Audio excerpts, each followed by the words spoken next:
Good morning, everyone. Welcome to the Tuesday, October 13th edition of the MMAOB Daily Podcast. I'm your host, as always, Adam Martin, and I'll be taking you guys through the latest in the world of mixed martial arts. And I'm joined by my co-host here, Cole Shelton. We've got a big show for you guys today. We'll be recapping this past weekend's UFC Fight Island 5 card. We'll be recapping Bellator Paris, and we'll be previewing UFC Fight Island 6, as well as a couple of fight announcements, some news. But mostly it's going to be recaps and previews today. So, Cole, how's it going? It was Thanksgiving yesterday. How are you, man? I'm doing well. How are you? I'm good. I'm in my new office down here, guys. So hopefully you guys like it. Work in progress still, obviously, but I think it's a little bit of an upgrade from what I was working with. So hopefully you guys like it. Got my old round 5 figures on the wall here. I think it looks pretty cool. It's almost like a poster of its own or a collage or something like that. So hopefully it's pretty cool for you guys. But again, we're here to talk about fights. So let's get right into it, Cole. Let's start with UFC Fight Island 5, this past weekend's card.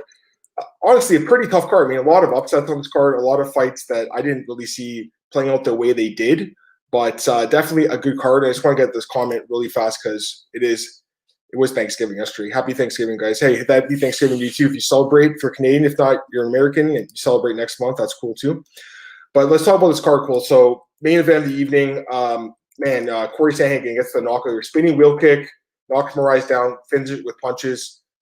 I'm okay with the stoppage. I mean, I don't really see, I don't agree with people complaining about the stoppage. Now, the question is, where does this put Sandhagen? Obviously, I still think he's below Aljamain Sterling, and I think that it would be an absolute travesty if he got a title shot over Sterling. That would be an absolute joke. Having said that, Cole, I wouldn't be surprised if he does get the title shot. It just seems like there's something going on with the UFC and Sterling. Is it a contract issue? Is there something else going on? Do they not like his style, more grappling-based style? I don't know what's going on, Cole. It 100% should be Sterling Yan, 100%. But the fact it hasn't been booked yet, Cole, and he's been asking since June for this fight, kind of worries me a little bit. If I'm Sterling, I'm a little bit worried right now. Do you think Sandhagen could jump in and get it? No, just because they fought 3 months ago and Sterling beat him rather easily. I've been for you lately, Cole. You know how it is in MMA.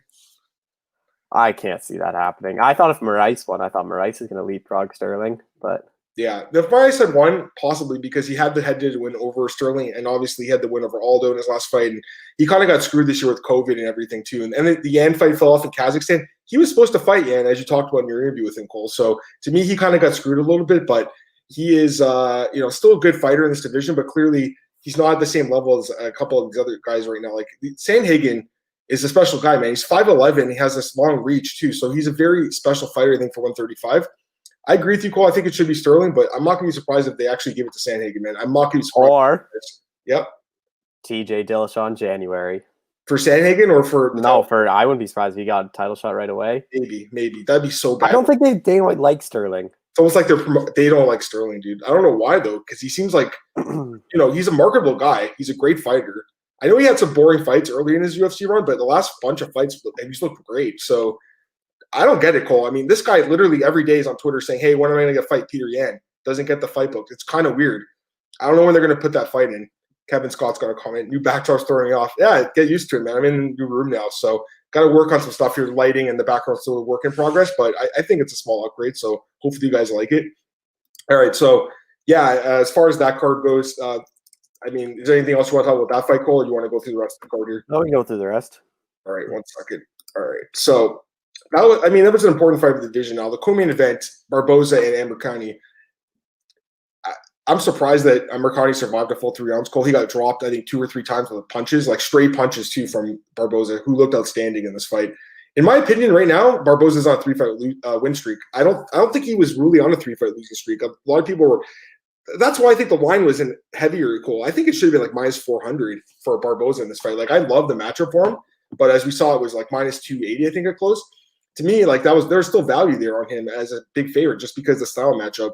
The striking was such a big difference here. And like I said, I think he's on a 3-fight win streak. I think he beat Paul Felder. I think he beat Dan Ige. So to me, he's still fighting at a high clip right now. Love watching this guy fight. You look at the division, some other matchups in this division. Right now, he's, I think, 14th. 14th. So you look at the guys right ahead of him. I think that's fair to look at. Ryan Hall, Sadiq Youssef, those are good fights. Shane Burgos is a good fight. I think any of those fights work, Cole. Josh Emmett's a good fight. Stevens is booked. That would have been a good fight. Calvin Kattar, I know he's probably wanting a title shot, but if he wants to stay busy, that'd be a great fight. That'd be a great main event.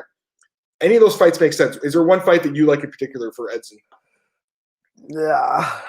I don't know if he's going to get that high. I don't think Calvin Kattar is going to fight below him again. He already did the UFC a favor fighting below him. I think he wants like a Holloway, someone like that. Mm-hmm. I mean, like Josh Emmett, when he comes back, wouldn't be a bad fight. Like somewhere around that thing. Like I think he's probably might not even get someone on the top 10. Like a Arnold Allen, Jeremy Stevens winner, like a Shane Burgo, something like that. Like I don't think he's shooting in that top 5 that he wants. I just think those guys are going to be like probably fighting again. Like Arnold Allen fights once a year, Cole. So I don't even think you can even include him in the conversation. Like literally fights once a year. I like the guy, but I would look for someone who's really active. Yusuf or Burgos, I think, would be good fights. But we'll see. Either way, he's great. Next up, you know what, Cole? This was a pretty entertaining fight, honestly. Like I was surprised how much volume Ben Rothwell threw in this fight. He did lose the decision here to Tybura.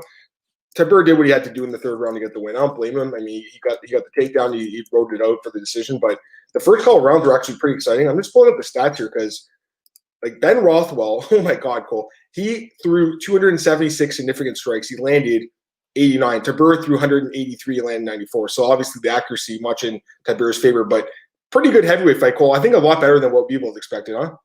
Yeah, I thought this fight would be a boring fight. Just like clinch against the fence, not money punches thrown. But I didn't really. It was obviously the 3rd round. Tybura did what he had to do, but I did not expect that kind of output from Ben Rothwell in the 1st round. He never does that either, and unfortunately, he kind of got tired in the 2nd and 3rd rounds, lost the decision, but it is what it is. Jessica Duplessis gets a nice UFC debut win here over Marcus Perez, gets the knockout. I thought Perez looked really good in the first couple minutes of the fight, but got caught. First knockout, lost goal. One of those shots that like landed behind his ear, man. It caught him, and Duplessis put him out. He is a South African fighter. I think that eventually the UFC's got to go to Africa. I think it'd be nice for them to go to South Africa. I'm surprised they haven't gone yet, Cole. This guy would be, I think, one of those guys on the card. So I think that, with him, Nagano, Adesanya, I think there's a lot of really good fighters from Africa right now. Were you impressed by this guy's performance? I actually wasn't too impressed. I thought he was going to look a lot better. He didn't look very good in the first 7 minutes. He obviously landed the knockout punch, but I was surprised he finished Marcus Perez. Perez is a tough guy. Like, he doesn't get knocked out, but I thought his striking would be a lot better than what it was. It was just kind of one of those punches that just hit him at the right place. But that first 3 minutes, I didn't think he looked very good. Right. I agree with that too. Tom Aspinall gets the win. I mean, not much to say there. Easy fight for him. He's got to get a step up goal. Like, he really should be fighting. Like, I'd like to see him fight Tybura. I think that'd be a really good fight. If he can't beat Tybura, he's not as good as we thought he was. Let's be honest. So Tybura's like that gatekeeper right now. I think it'd be a good fight. I would pick Aspinall there too. I would pick him against most guys right now. I think he's really good. Fast hands, a lot of power.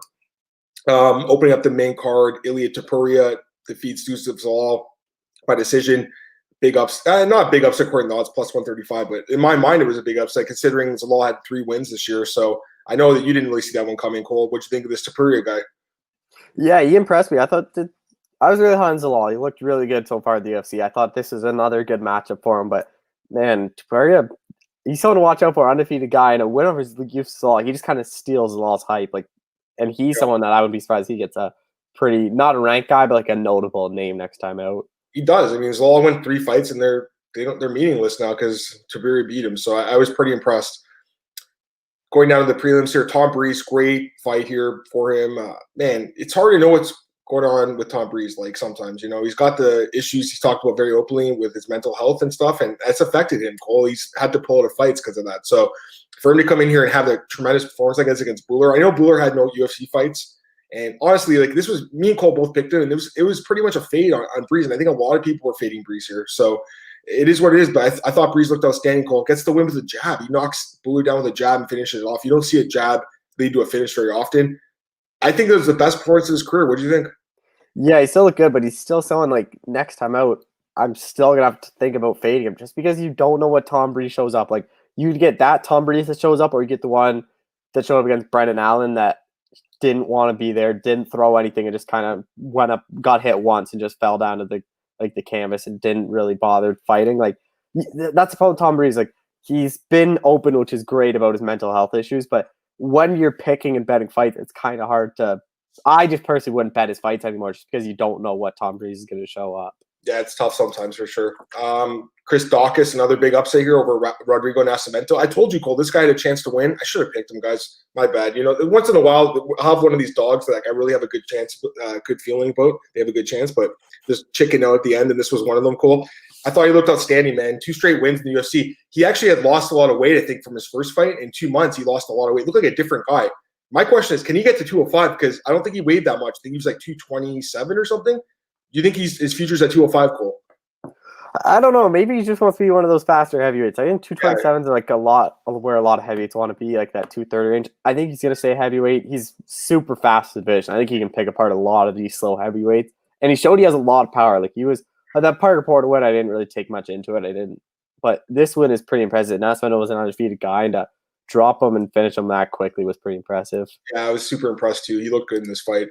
Next up, we had the knockout of the year for sure. Some people calling it best knockout of all time. Now, we got to talk about this fight for a minute here because obviously it was an incredible knockout. As soon as it happened, my jaw dropped. I'm still like, wow. Like, it was an incredible knockout because the thing that's special with this knockout is Buckley had thrown his left kick to the body of Impa, who grabbed it. And usually when it happens, it leads to a takedown a lot of the time where a guy just, pulls his leg back. He threw his other leg around, spun, jumped, and kicked the guy right in the face in the air and knocked him out cold. I mean, this was an incredible KO. I didn't see it coming, guys. I really not see this one coming. I really liked Impa in this fight. And, I still like Impa a lot going forward. I think it's a fight where he got caught. I think he'll be good going forward. He's a guy that doesn't have a lot of fights anyways. Like, he's got to learn from these fights. But for Buckley, I just wrote an article. It's at MMARatings.net, Cole. My question is this his star-making performance? Is this going to turn into a superstar because it's viral right now? Or is this a 50 minutes of fame moment? What are you thinking with this guy? I think to be a star, you got to win a lot of these fights. I don't think Buckley is like that elite fighter where he's going to start top 10, top 5, like fighting for the belt in the middle of the division. Like, I think he's going to be an all-right UFC fighter. He's going to win some. He's going to win more than he loses, but he is going to lose his fair share of fights. Like we saw against Kevin Holland, he lost. Like, I think this is obviously he's going to get a big push in his next fight just because of the viral. He's going to be on the main card in his next fight. They're going to promote him just because of that. But I don't really know if he's going to be that superstar just because I'm not sure of how high level he actually is and how far he can go in this division. I agree. I mean, I'm happy for this guy. I'm glad he got the win. Seems like a nice guy. I went to his Instagram. He just had a kid like 2 months ago. People are forgetting, though, he got brutally knocked out by Kevin Holland in August. Goal. Like, it was a really bad knockout. There's no way anyone would have thought 2 months later this guy would have the best knockout of the year. I mean, that could have been the best knockout of the year. His mouthpiece, remember that one, Cole? His mouthpiece went flying through the cage. So, to me, this guy is a decent fighter, but he's lost 3 times already. I think he's 10-3 now or 11-3. He's okay. He's got skills. Like, he's getting better, obviously, as we saw in this fight. But I'm not sold on him as like a superstar. But I look back to 10 years ago, Cole. It was 2011, so 9 years ago. Edson Barboza knocked out Terry Edom. And it was I still think that's arguably the best knockout ever, the spinning wheel kick at UFC 142. Like, to me, that's still a jaw-dropping moment. Now, the question that I have here is, will he be a Jorge Masvidal where he uses this crazy knockout and turns into a superstar? Because Masvidal, before that fight with Mascarin, Cole, he was a good fighter. He was never a star. Then he turned into a superstar. Will that happen in this guy? Or is he going to have a career like Edson Barboza where he has a great career? Never a champion, but always like a top 15 guy. I think that'd be a great career if that's what the career he ends up having, Cole. So to me, this is the kind of knockout that will buy him a long leash with the UFC. They'll keep him around for a long time, I think. But I don't see a future champion here. I hope I'm wrong, though. I will say that I hope I'm wrong. And I've been wrong about many guys. Like, if you asked me 5 years ago, I would have never thought Jan Blachowicz would be a UFC champion. There's no way in hell. There's a lot of guys that come out of nowhere and become champs, Cole. I think this could be a guy potentially. We really have no idea, but clearly a very special knockout. Knockout of the year, no doubt about it. I don't think it's the best knockout of all time. I think people tend to go crazy in the moment, and I do the same thing, so I get it. But Cole, I think you compare it to some of the other ones like Anderson Silva versus Vitor Belfort or Holly Holm versus Ronda Rousey. I think those are a little bigger. So would you put it the best of all time, top 10? Like, where would you put it in that list? I think it's for sure in the top 10, top 5, I think. Problem is there's been so many you have to kind of look back. I know. It's definitely knock of the year. I don't think there's going to be a better knockout this year. If there is, that's going to be incredible. But, man, what's crazy is we probably had the knock of the year at KSW, that switch kick. Yeah, that was sick too. Yep. And then all of a sudden, like 2 hours later, we get this thing, and everyone just totally forgot about that kick. I know. I love when that happens. It's like the same night Henderson and Shogun fought, and over at Bellator, Alvarez and Chandler fought, 2 of the best fights of all time the same night, like an hour apart. So, yeah, I agree. I mean, it was a great knockout, but I think people are getting a little bit carried away. I mean, it's still Joaquin Buckley. He's still a guy that struggled a little bit in Bellator. I mean, let's be honest. He's a guy that was struggling in Bellator. So, I mean, is he a superstar? I don't know. but I think that for this knockout, it's special. Dana White gave him the 50 Gs. He also said that it was a $200,000 knockout. We didn't see any of that money, but I wouldn't be surprised, Cole, if they did give him an envelope behind our backs. He hasn't said much, but I feel like they probably slipped him something, and they better have. Let's be honest, because that knockout, we play on highlight reels for years to come.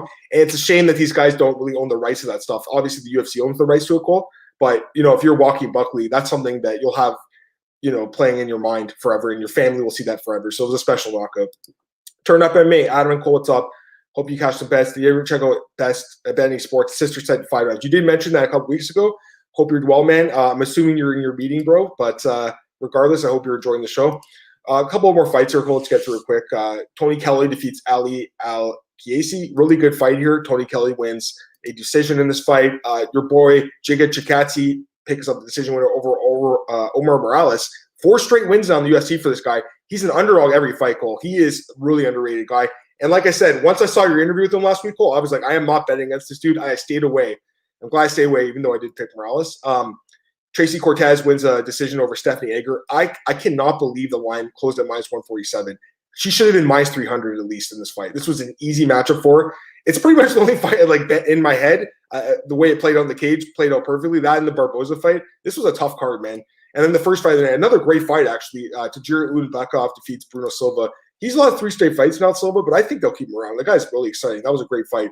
Any thoughts on those 4 or 5 fights I just mentioned, Cole? Giga looked good. I did not expect him to win. And then Tracy Cortez, I still don't understand that line. It made no sense to me. I thought she would win exactly how she won. But yeah, pretty good fight. Giga, though, I liked he was an underdog in every single fight except Erwin Rivera, which took it on 4 days' notice. You understand? But man, I kept on fading him just because I was worried about his ground game. But he looks like he can keep it on the feet, and on the feet, he's probably one of the better strikers at featherweight. Yeah, no, his striking is outstanding. His grappling looked good. I mean, that's when I was watching your interview, he was talking about who's his main training partner, Darius, right? Yeah. Yeah, so he's training with an amazing training partner who's an amazing grappler and an amazing striker. No wonder these guys are getting better, Cole. It's like in Bellator. Let's go right to Bellator now. We'll talk about it for a couple minutes here. We both talked about this. Tim Johnson, working with Francis Ngannou and those guys in Vegas, he picks up a split decision win over Chia Kongo, Cole. Listen, it wasn't the most impressive performance, obviously. It's just a split decision, didn't get a KO. But I think he'll probably get the title shot with Ryan Bader. What do you think? Yeah, I think so, too. I think, 3 straight wins, underdog in all 3. And I picked him in both. I didn't pick him against Fortune just because he was off the back. Oh, no, I mean, there's no way anyone can go there. I did pick him with Mitrione and Congo, which are kind of not many people were picking him. But I like what he's done. Obviously, I didn't put much stock in the Minikov loss. He took that fight in 10 hours notice. Minikov's guy, you can't take a fight on 10 hours notice. The Congo one, he just got caught. It is what it is. So really, I look like he truly only has, to me, 1 loss in Bellator.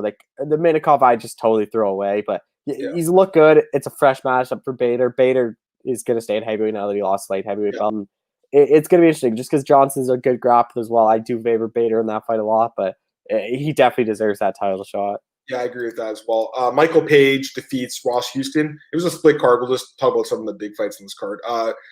Boring fight call. Super boring fights. Another boring performance by Michael Page. This guy just bores me. I mean, I'm not trying to be a hater. I know I'm sounding like it, guys, but he's a boring fighter in my opinion. He fights cans, and when he fights guys that are decent, he doesn't look as good. I'm just not excited about Michael Page Cole at all. And I feel like a lot of people, fans and media, have soured on this guy. The comments after the fight were not very appealing towards him. I posted a tweet saying, this was not a great performance. It got so many likes and retweets. I was surprised. People are they're kind of souring on this guy, Cole. They're tired of him beating up cans, and then when he fights decent fighters, he just doesn't look the same.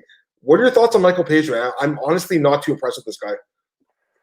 Yeah, that's the problem with Page is people complain when he fights cans, when he puts on those highlight reel knockouts, and people complain when he gets to step up and his fights are boring. It's you're going to complain about Michael Page anyways. I think I'm in the group that just give him those cans, get him those highlight reel knockouts. He's proven he's not going to be any he beat Paul Daly, okay, but that was a really close fight. Lehman knocked him out. Yeah. Ross Houston, you could have Ross Houston. He's a good fighter, but is he on that level? Probably not. So give him those guys he keeps knocking out. Just let him build it up. I doubt he's gonna if he fights Liam again, I think Liam's gonna finish him again. Well, he's delusional because he's saying that yeah, there's an art. We have it at BJ Penn, but he said after his fight, he's like, basically Douglas Lima's ducking me. He doesn't want this. He knows what's going to happen the second time. I was winning the first fight until I got caught. This guy's he's his own biggest fan, bro. He really is. Like, and it's good to have confidence and stuff, but I like guys who are humble, man. This guy got absolutely brutally knocked out in that first fight, Cole. I don't see a rematch going any differently. Having said that, I do think he should fight someone decent. I think Lawrence Larkin's the fight to make. I would actually really like to see that fight. If it's a boring fight, whatever, because at least he's fighting an elite guy. I don't want to see him fight boring fights against guys like Ross Houston, who, let's be honest, Ross Houston's a decent fighter, but he hadn't fought in a year and a half. He's a Cage Warriors guy, didn't have any experience here. So to me, it really wasn't the right test for him. Anything else you want to talk from this card, Cole? There was a couple upsets on the prelims. Anything else you want to mention? No, I'm good. All right, cool. Yeah, there's a couple of UFC guys. Alan Omer, Oliver Enkamp, and Mads Burnell all picked up wins as big, massive Bellator favorites. I think a comment here from Kevin. I thought the first fight between Ulanbekov and Silva was the fight of the night. It was an amazing fight. And then those KOs started coming and they lost any chance of the bonus. Yeah, for sure. And it's like fight cards like this, Cole, where there's so many good fights and so many bonus-worthy fights. Don't you wish the UFC would just cough up a few extra bonuses once in a while? Like, come on, guys. Come on. Give some money out. DJ Hogan says Sean O'Malley's his own big. Dude, I agree. This is exactly the guy I was thinking about. 100%, man. Same guy. Actually, I was writing an article about Paige yesterday, and I mentioned, there's certain fighters that when they lose, they're very, dismissive of their opponents. I was kind of throwing shade at Sean O'Malley, who is a great fighter who got caught, and I think he'll be back, and I think he's going to do well in his career. But it's a shame when these guys don't give their opponents credit. Cole, I hate it, man. It really bothers me a lot. Like, you lost, you got knocked out. Like, give your opponents some credit, man. Anyways, Cole. Okay, so we're done with Bellator, guys. UFC on. Okay, actually, there's 2 cards this week, but I'll do Bellator on Thursday by myself. So I'll do that Thursday morning, 10 a.m. I'll do Bellator, Cyborg, Glencow. We only have one fight with odds for that right now. Yeah, I know. It's going to come out Thursday morning, Cole. You know it, right? Probably after I do my podcast. But this weekend, guys, UFC on ESPN Plus 38, a.k.a. UFC Fight Island 6. Ortega, there's the Korean Zombie. I think it's a really good card, Cole. Just while I'm pulling it up, can you just give your thoughts on this card as a whole?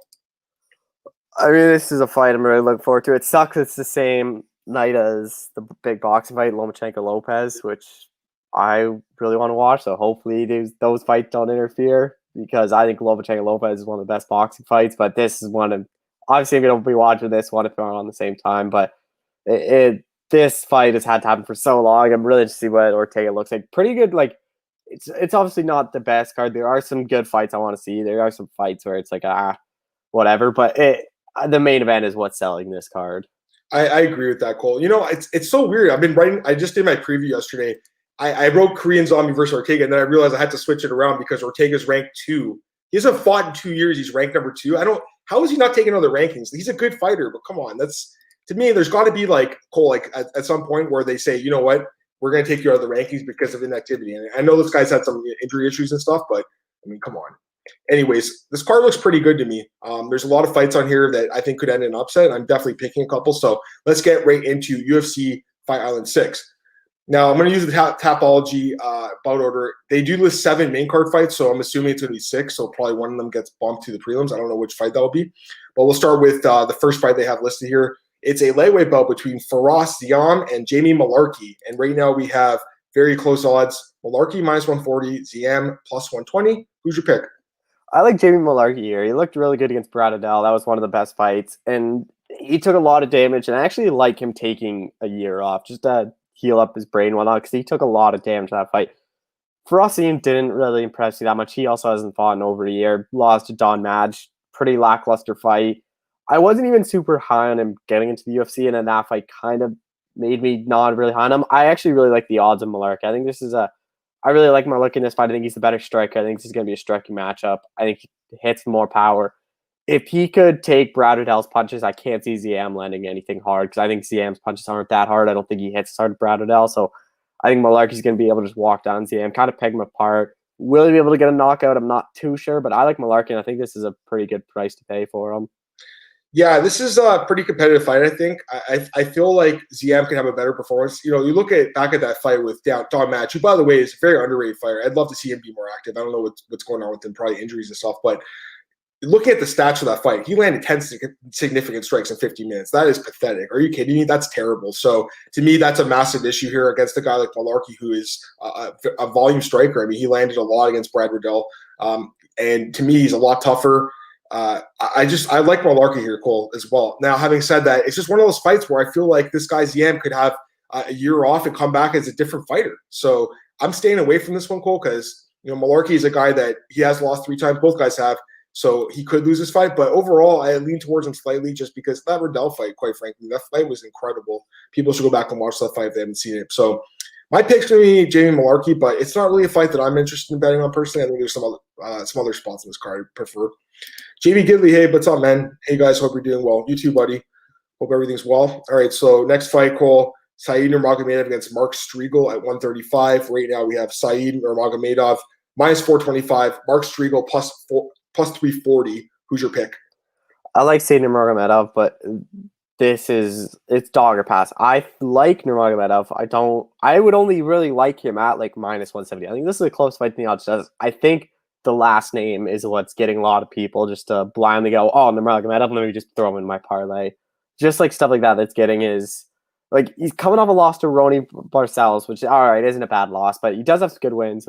Ricardo Ramos win, Anderson Dos Santos, Justice Scoggins, like Mark Striegel, UFC debut. He's supposed to fight Timur Valiev in August. That fight didn't happen, but I just think Nurmagomedov is probably better on the ground. I think that's where the fight's going to take place. I think he might even be able to submit Mark Striegel, but there's absolutely no way I'm betting that kind of money. There's really all the value is on Mark Striegel because I wouldn't be surprised if he pulls off the upset. Yeah, this one is definitely interesting, I think. I'm with you, Cole. I think that people are blindly throwing him in because the last name, too. Said he's a decent fighter. He's a good prospect, but he hasn't fought in a year. And honestly, like the fight with Scoggins, he could have lost that fight. And also the fight with Barcelos, he did lose. So to me, like this guy, he does have holes in his game. I don't know enough about Striegel to go and pick him out right here, Cole. Like I know he's got a lot of wins, 18-2 record with 1 no contest, but I don't like the fact he hasn't fought in a year and a half. That's a long layoff, in my opinion. And you look at his resume. Yes, he has fought in 1 championship, but the guys he fought, Cole, are not very good. So that level of competition does worry me. But this guy's a bit of a wild card. I'm with Cole. I think it's dog or pass. Personally, I'm going to take Said Nurmagomedov. I think he probably wins the decision. Maybe taps out this guy with a submission, but I'm not as confident as the line indicates. Turned up MMA. Malarkey opens as a big dog. Now he's a favorite, which I think is right. I don't know why the open ZM at minus 235. That's kind of nuts. What were you say, Cole? Oh, if you got plus money on Malarkey, that's a great bet. That was plus. I don't know who even got that. I mean, it must have not been up that long. Let me take a look.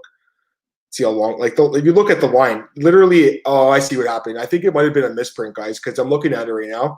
On Thursday, October 1st, at 11:58, open at plus 200.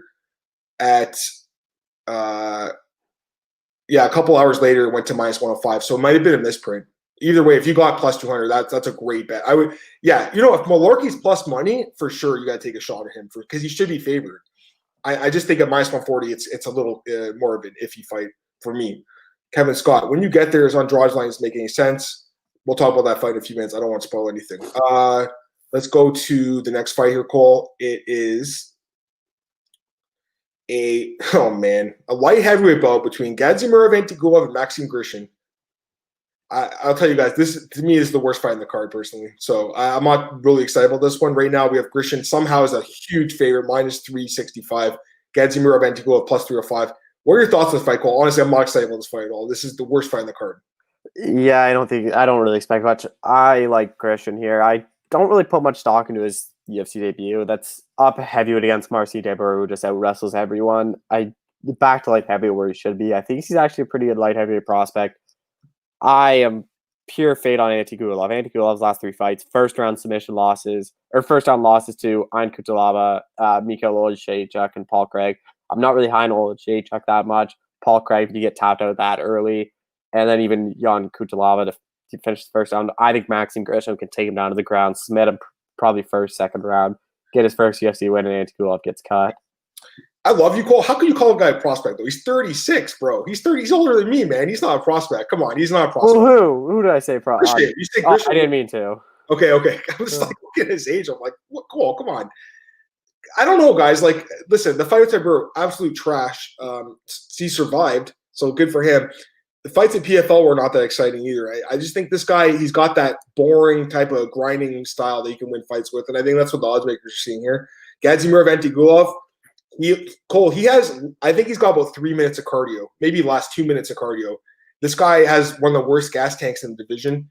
His last 3 fights have been terrible performances, getting stopped in the first round, all 3 fights. Christian could get a finisher in my opinion. It's possible. I know he's more of a decision machine. I'm kind of leaning towards that call. I think he just kind of grinds the dude out. It wouldn't surprise me if he gets him to the ground and taps him out with a submission. So my pick's gonna be Christian here. I don't like the line though. I'll be honest. It's a light heavyweight fight between 2 guys that do have power at times. So I think it's dog or pass, but there's no way in hell I'm putting money on Gadzhimurov Antigulov. And I'm telling you guys, as your friend, do not bet on Gadzhimurov because as someone who's picked him for like this last bunch of fights. Oh, you picked him against Paul Craig. This guy never wins, Cole. I am never picking this guy again. Seriously. I don't want to pick Christian either, but I have to pick someone. But I am never picking Antigulov again. I don't even care if he wins this fight. This guy he's not reliable. You want to bet on reliable fighters that go in there and put on good, solid performances. This guy is a complete wild card. Let me stay away from this one.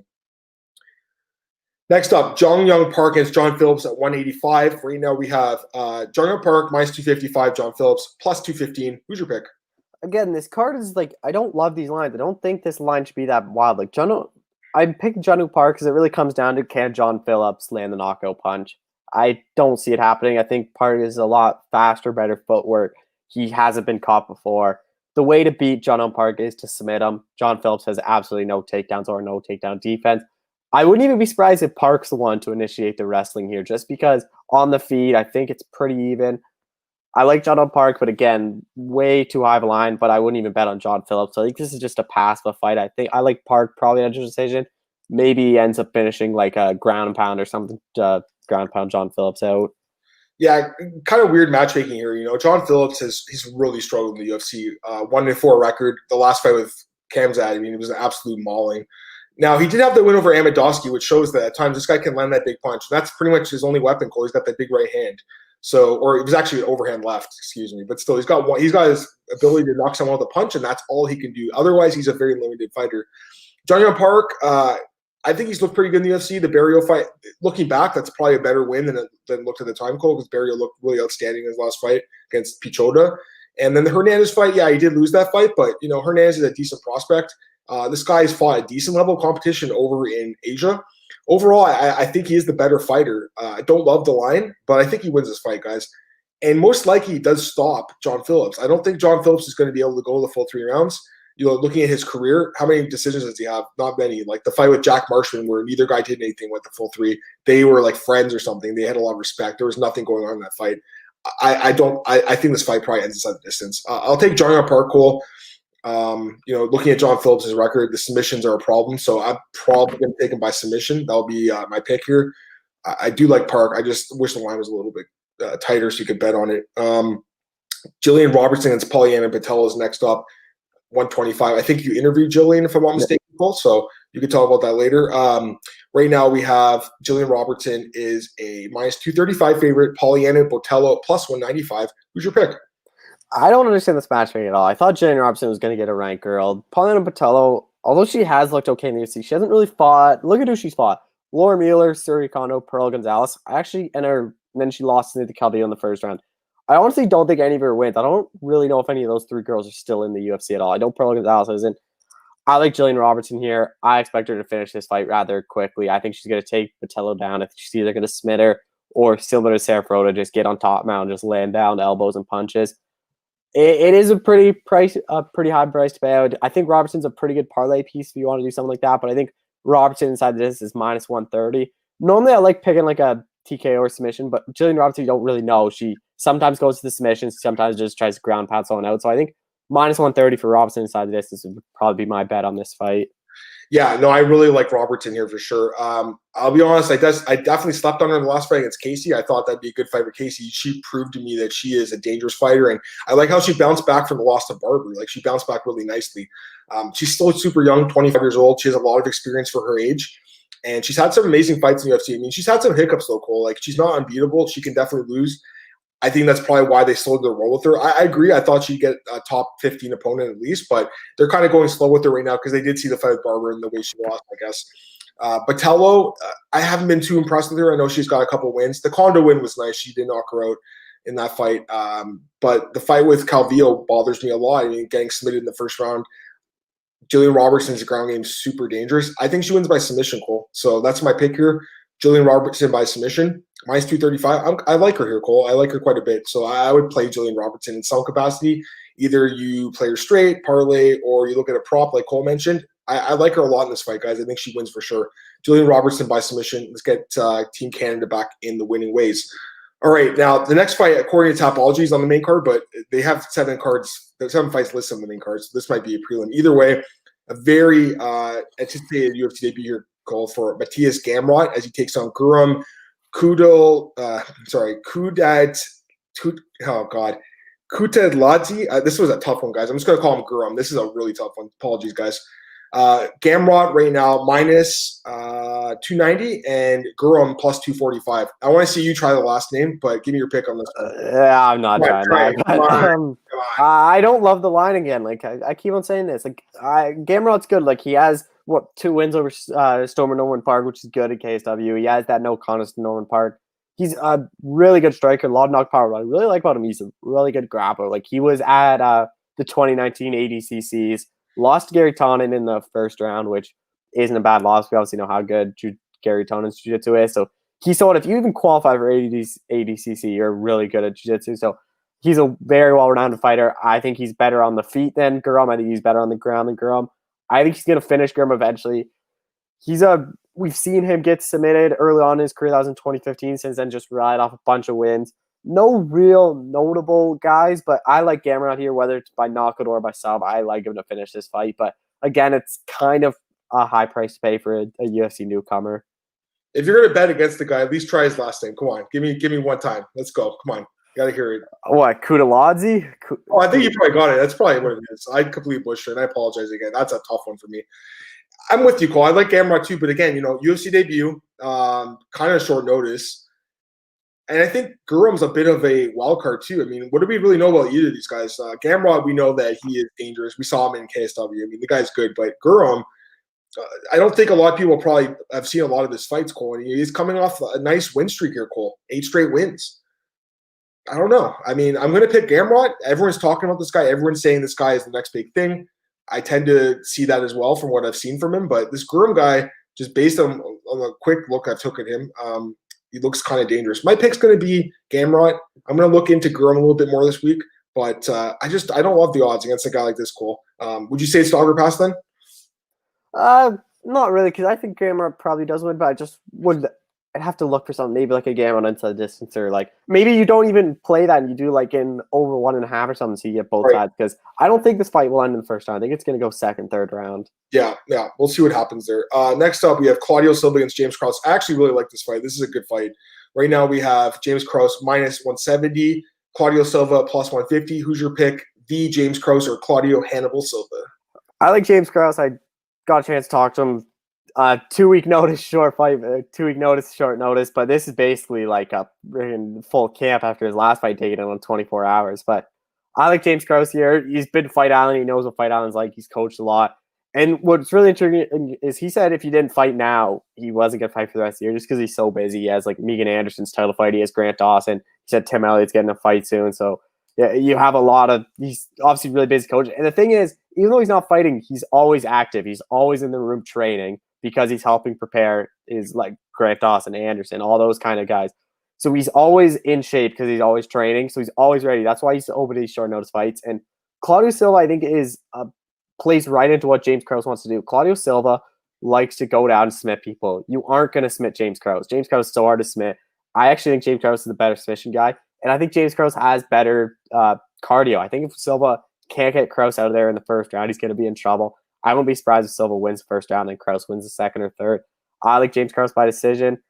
And you can't even really look at Krause's fight because he actually had better cardio than Trevor Giles, and he took that fight literally after just drinking a can of Coke to get to like 183. So I like James Krause by decision here.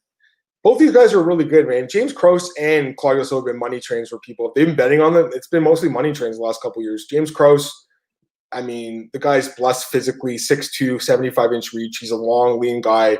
He's good at striking. He's got a good ground game. His wrestling is improving. He's just a good fighter, man, and he's got a high fight IQ. He's a good coach. I like James Krause a lot. Claudio Silva is a guy that's super underrated, though. No one ever talks about this guy, Cole. You know, I remember him years ago. He fought Leon Edwards. And used to do the podcast with Luca and Nick, and I think I was the only guy who picked Silva at that time in that fight. And I've been picking him every fight since then, and he's won all his fights in the UFC. I'm not going to stop now. I mean, James Krause is a good fighter. Don't get me wrong. I think this fight's a pick 'em fight. I'm going to take the plus 150 on Claudio Silva, guys. I think you can grind out James Krause, and you just take him down, hold him there, and win a boring fight. That's how I think this one's going to go, Cole. I'll take a dog here. I'm going to take a shot on Claudio Hannibal Silva by decision. What are the odds on that? Claudio Silva by decision is plus 555. Holy crap. Yeah. Put a few bucks on that, guys, I think. Because I think this guy's a good chance to win like that. I mean, James Krause is very hard to submit. We know that. But he has been submitted. So, I mean, it's possible this guy could tap him out. Most likely, though, it's just going to hold him down. That's how I think it's going to happen. But we'll see. We'll see. I mean, James Krause is favored. So, odds makers like him here. But I don't know. I mean, he also took the fight at short notice. We do have to mention that as well. But either way, he'll be in good shape. It's going to be a good fight. Go back and watch that Danny Roberts Claudio Silva fight, guys. If you haven't seen that fight, that fight's amazing. Yeah. That was an incredible fight. Next up, Cole. This fight, okay, this will be one of my sleeper picture fight of the night. Jonathan Martinez against Thomas Almeida. Great fight. Right now, Cole, essentially a pick-em fight. Minus 115 Martinez, minus 105 Almeida. Some books have the other guy favored, so essentially a pick-em. Who's your pick? This fight's tough to call because Thomas Almeida hasn't fought in almost 3 years. I've never really been high on Jonathan Martinez, although he won against Frankie Sands. I don't think when he gets that step up in competition, I don't think he does that well. Like, even though he knocked out Penguin Lee, he was losing that fight. Lost Andrei Sukhomtov. Like, he hasn't fought really anyone that notable. Thomas Almeida, he's kind of like that live by the sword, die by the sword. He goes out, he's either getting knocked out or you're getting knocked out. And look at his losses. Rob Font, Jimmy Rivera, Cody Garbrandt. Like, you really can't complain about any of those. I actually like Thomas Almeida here, and I think I'm going to get dog money pretty soon. If you look at the line, all the money's been coming on Jonathan Martinez. He's a slight dog right now, but I honestly wouldn't be surprised if he ends up closing like plus 120. I'm going to wait on Thomas Almeida. I think he's going to get better odds. I think people are just kind of fading him for the 3 years, but I think he's a much better striker than Jonathan Martinez. He hits harder than Jonathan Martinez. I think eventually he's going to land something big and knock Martinez out. Yeah, I respect your opinion, Cole, a lot. Thomas Almeida is a guy that I used to be super high on. I thought this guy would be a champion one day. Having said that, we've seen him, and he doesn't have a good chin. He's got a problem with his chin, guys. And Jonathan Martinez, he's knocking everyone out. Frankie Sands was brutal. The Ping Wan Lu fight was absolutely brutal knockout. And he should have won the fight against Andre Ewell. That was a robbery. This guy's been nothing but impressive, in my opinion. I've also been sleeping on him, Cole, in some of his fights, but I'm sold on this guy now, man. I think his striking is really good. Thomas Almeida's a good striker too, but I don't trust his chin, guys. I like Jonathan Martinez here. I really like Jonathan Martinez here. I think he knocks out Thomas Almeida probably in the first round or second round. Right now, we have Jonathan Martinez inside the distance, plus 245. I think that's a really good bet, personally. I don't see Thomas Almeida being able to survive the full three rounds, but we'll see. I mean, Almeida's a great fighter too. I mean, he's shown a lot throughout his career, but the 3-year layoff, Cole, that's an automatic fade for me. So give me Jonathan Martinez here, guys. Taken by KO. Next up, this fight, another fight with a crazy line here, Cole. Jamie Crute against Modestas Bukauskas. And right now we have Jamie Crute minus 345, but Bukauskas plus 285. You messaged me right away when you saw this line. You're like, hey, what's with this line? And I'm with you. I thought it was maybe a misprint again. Who's your pick in this fight, Cole? Because to me, the line seems kind of nuts. I like Jimmy Crute, but this is absolutely dog or pass. There is no way I'm laying that kind of money on Jimmy Crute. I think Crute's a better all-around fighter. On the ground, I think he's a lot better. Striking-wise, I think he's probably better, but it's light heavyweight because showing he has that knockout power. He was a Cage Warriors champion. He rallied off some good wins. His last fight kind of ended in controversy. His 2 losses, obviously, quick submission loss and then a knock loss to John Redmond, who we'd love to get back from. Redmond's not very good, but that was early on in his career. Jimmy Crute does have the loss to Shirknoff, but he showed pretty well. Submitted Paul Craig, knocked out Sam Alvey. The submission over Alec Jacob's pretty good. I like Crute to finish this fight, but there's absolutely no way I'm betting that kind of line on this. Just because But I wouldn't be surprised if Bukowski pulls off the upset. This is pure dogger pass. Yeah, no, I'm with you. I don't like the line at all in Crute. I'm a huge fan of Crute. I picked him in every fight, including the Cirkunov fight, which he lost. But I've been picking him every fight, including the Contender Series fight, because I remember writing an article about Hex Fight Series like a couple of years before Oddsbreaker, and that's kind of when I got into some of these guys like Riddell and all these guys that are fighting from Australia and stuff.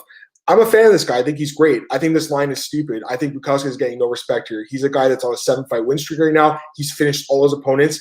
What I really like about him is when guys go for the takedown, he's super dangerous to those downward elbows. Super dangerous. That's how he knocked out Andreas Michailidis. That was a brutal knockout. I could see the same thing happening here, Cole. I think Crute could go for a shot, and this guy could land those nasty elbows and knock him out. Some dogs are going to win this card. I'm going to take a shot at this guy. I'll take Bukowski. I think it's a close fight. I would not be surprised if Crute wins. He's a great fighter. But at plus 285 and a guy that I think has a really good shot at winning, I think it's a coin flip, Cole, honestly. I'll take Bukowski, guys. And I will say this. I don't think this fight goes the full 3 rounds. I think someone gets finished. Either Crute gets a submission or Bukowski gets a TKO win. I don't think this fight goes 3. And I think you agree with you on that one, Cole. Minus 385 is the line for that, by the way. Pretty crazy line. You still there, Cole? Yeah. Yeah. All right, next up. Okay, this is the fight that Kevin was asking about. Jessica Andrade against Katlyn Chookagian. Jessica Andrade making her UFC flyweight debut against Chookagian, who is one of the top-ranked fighters in this division. And right now, really close odds. Minus 135 for Jessica Andrade, plus 115 for Katlyn Chookagian. Who's your pick?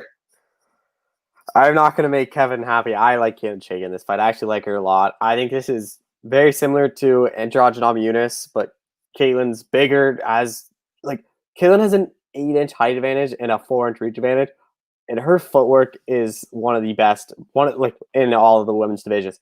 I think she's going to be able to just use her jab, just piece up Andrade, and not let Andrade even get close to her. She does have some suspect takedown defense, so I wouldn't be surprised if Andrade shoots at some point, but in her last fight, her grappling was pretty impressive against Anthony Shevchenko, so maybe she's improved on it, but I like Chookagian just to keep Andrade to the outside, just use that jab, kind of piece her up. A 3-round decision. I can't see if there's going to be a finish. It's going to be Andrade by knockout or some a ground pound TKO, something like that. But I like Chookagian, just use that reach, use that jab, just piece up Andrade and edge out a decision. Yeah, and I forgot to mention last fight, Bukowski also has a 4-inch reach advantage, which helps him here. And speaking about reach advantages, you look at Katlyn Chookagian in this fight, Cole, and the reach is evident, guys. 68 versus 62, 6-inch reach advantage. The height's evident. My 5'9" is 5'1". Those physical advantages, I think, are going to be huge for her. I like Jessica Andrade better as a fighter. I enjoy watching her fight a lot more. I think she's great. She's a former champ. I think she should get more respect than what she does from bettors because she's been an underdog so many fights and she's won so many fights.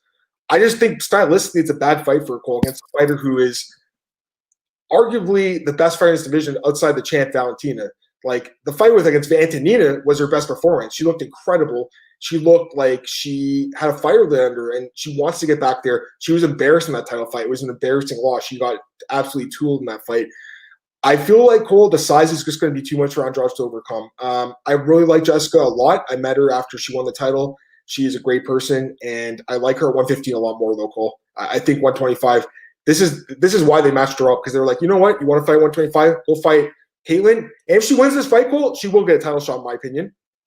And Kevin, actually, this is a great point. Kevin says Andrade had success at 135 before dropping down. She did. But you look at some of those fights, like, look when she fought Liz Carmouche in her debut. Liz Carmouche took her down and beat her up. She did have success, but she got beat up by a bigger fighter. Katlyn Chookagian showed that she has some wrestling in her last fight. I think she's going to use that here, Cole. Take down Andrade and grind out a decision. So my pick's going to be Katlyn Chookagian. I think as a dog, you have to go with her. I think she should be personally the small betting favorite in this fight. And people always say, oh, Andrade had a success bantamweight. Look who she fought. She beat Sarah Moraes, not very good. Larissa Pacheco, not very good. A split over Raquel Pennington, and then 3 fights later, she got submitted by Raquel Pennington. Marion Romo submitted her. She beat Jessica Penne, or that was her strawweight debut. So her wins at bantamweight aren't that good. Like, I think people overlook that. She goes, oh, she fought at 135, but she didn't beat anyone that good. I'm with you. And Kevin says he's not a Chookagian hater. She used to bartend my channel. That's pretty cool. You know, I personally don't really enjoy watching her fight, but we're not here to talk about the entertainment value. We're here to talk about who thinks going to win a fight. And I think there's value on her as an underdog. So we'll see. Straight Wager, how's it going, buddy? He says Andrade open minus 190 for what it's worth. She does always get faded by wagers. It's true. She does. But I remember when I took her against Rose in the first fight, she was a plus money dog, although She was a dog in the last fight too, and she lost that one. Super close fight though. I mean, people are forgetting she had a lot of success in that third round of that fight. But again, Cole, I just feel like the size here, man, 5'9" to 5'1", 68 to 62. I'm always going to pick the fighter who's longer and taller in that situation. All right, co-main event, kind of a weird co-main event. I know I guess it's a showcase for Gane, but either way, Cyril Gane against Ante Delia. Right now we have Gane minus 525, Delia plus 415. Do you think the dog is a shot? And if not, do you think there's a prop on Gane that's worth betting on? I think he's a pure dog pass. I actually think Delia has a good shot of winning. Like, Cyril Gane, look who he's beat. Like, Pessoa, Tonto Mays, Tanner Boser. Tanner Boser's a good win, but Tanner Boser fits right into his style, a striking guy. Delia's he's had some success in KSW and Risen. Like, he has some good wins. I think he's being well overlooked. Like, just for example, like, Dontel Mays or Cyril Gane wasn't even he closed at minus 275 against Dontel Mays. I would pick Delia against Dontel Mays any single day of the week. So I don't know why this line is like this. Like, I think there is if you're gonna bet it's pure dog or pass, I think you have to look for a prop on Cyril Gane. I don't think he's worth throwing in your parlay at minus like 525, minus 600. Like, he's not gonna add much. Maybe you look like Gane inside the distance is minus 190, but still, that's a pretty hefty price play, and we've seen Gane go to this before. But my pick's still Gane, but I just don't even really see a way to bet this fight. I like Gane too, and the line is definitely high. I mean, minus 525. Wow, but Gane should win this fight. This guy is a prospect, man. He is special, I think. This guy will be a top 10 fighter for years to come, in my opinion. I just think he's super well-rounded, Cole. I know his level of competition has been great. Let's be honest. The Boser fight was a great win, but the other guys, Mays, Pessoa, those guys are borderline UFC fighters. But still, the Boser fight was impressive. This guy's had problems getting fights this year. The fight with Shamil got canceled a few times. I think he's going to be ready to fight in this fight. Ante Delia, he is coming off 3 straight wins. He is a guy with experience fighting for KSW, PFL, Risen. And I think he actually beats a lot of guys in the heavyweight division right now, but I just don't like him here against Gane. I would pick Gane against most guys in this division. I'm not going to stop here. Give me Cyril Gane. Now the question is, how does he finish the fight? And that's why I asked Cole. Does he win the decision or does he finish it? It's really tough to say, in my opinion. I think it can go either way, so I probably would stay away from props here. The money line's high, so you're going to have to look at a prop if you want to go crazy on this one. But, yeah, I like Gane, but I don't know if it's going to be a decision or a stoppage. All right, Cole, finally, we've arrived at the main event. Chan Sung Jung, Korean Zombie against Brian Ortega. The Korean Zombie minus 175, Brian Ortega plus 155. Who's your pick? Man, this fight is so hard to call just because you don't know what Ortega's been working on. That's why I talked to Eddie Shaw, like Korean Zombie strength coach. I'm like, how do you even prepare for a guy that you haven't seen since almost 3 or 2 years now? He's like, it is. He made it. He's like, it's hard. So this camp has just been fully focused on improving Korean Zombie because you don't know if Ortega, how much his striking has improved, or if he's just focused on his wrestling. Because everyone talks about Ortega can submit anyone. Ortega has a 16% takedown rate. That is terrible for someone that likes to get the fight down to the ground. How has he not improved his wrestling at all? Like, that's why I have picked Korean Zombie. I can't see Ortega getting his fight down to the ground. If you have a 16% takedown rate, Korean Zombie is a 77% takedown defense. I can't see Ortega take him down at all. I think this is similar to Max Holloway, Brian Ortega. Korean Zombie just picks him apart, but Korean Zombie hits a lot harder than Max Holloway, and I actually think Zombie's going to put Ortega away. Probably second, third round. I can't see it being like a first-round knockout. Ortega does have a good chance, but I think eventually Zombie's punches are just going to land, and he's going to drop Ortega, finish him off TKO, and get the win. I really like Korean Zombie in this fight, too. You have to. Like, first off, and DJ, who 2 years off. Yeah. We really have no idea how Brian Ortega is going to look, but more often than not, guys that have long layoffs don't look that good in their return.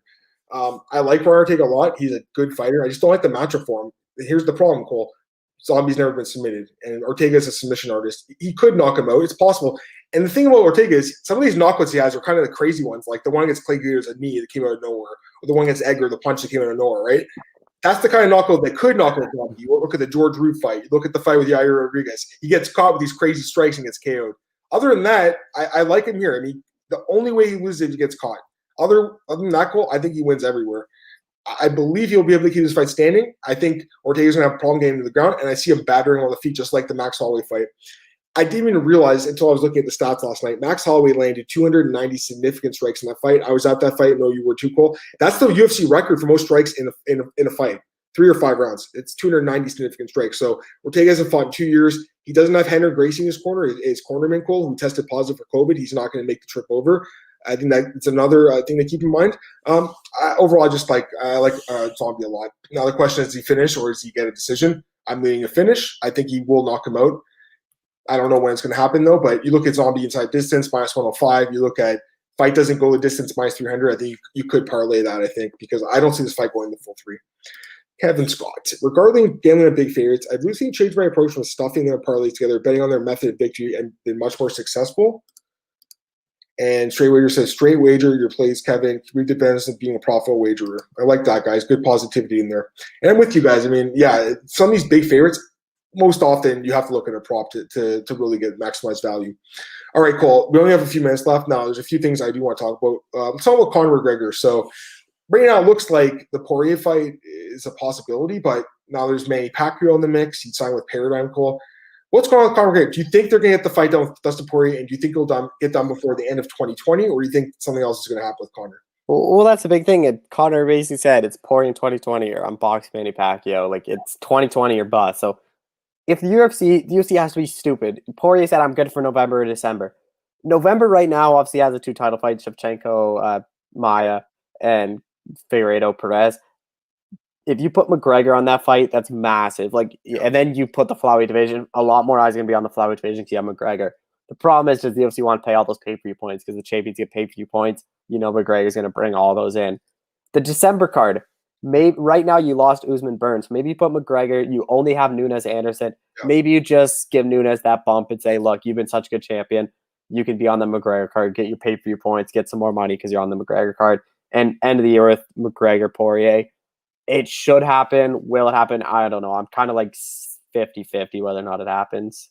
Yeah, I don't know either. I hope it happens. I'd like to see it. I wanted to see Ferguson Poirier, but it looks like that fight's not happening. Ferguson Chandler could be a possibility. We'll see, guys. I think a lot of questions are going to be answered in a week and a half. We just got to see what happens at the main event, Cole, between Khabib and Gaethje. Because, Cole, maybe they're waiting for Conor to fight the winner of that fight. Maybe that's what the UFC's plan is. They're just going to give Conor a title shot. It's possible, right? Got a question here from DJ Hooligan. Any news on Rodolfo Vieira? He was supposed to fight, I think, last week, right? And against Perez. COVID-19, I think, right? He had COVID. I'm not sure. Well, either way, he's out of the fight. It might not have been COVID. It could have been an injury, but either way, he's out. So hopefully he's able to fight. So he's a really good prospect to 185. I don't even know if he's he's in his 30s, isn't he? I don't even know. Talk about a couple fight announcements, Cole. We have a couple minutes here. Our boy over at BJPen.com, Al Zulino, got the news today, got the scoop, Cole. Ronaldo, Jacare Souza will be fighting against Marvin Vettori, UFC 256, the card we we're just talking about.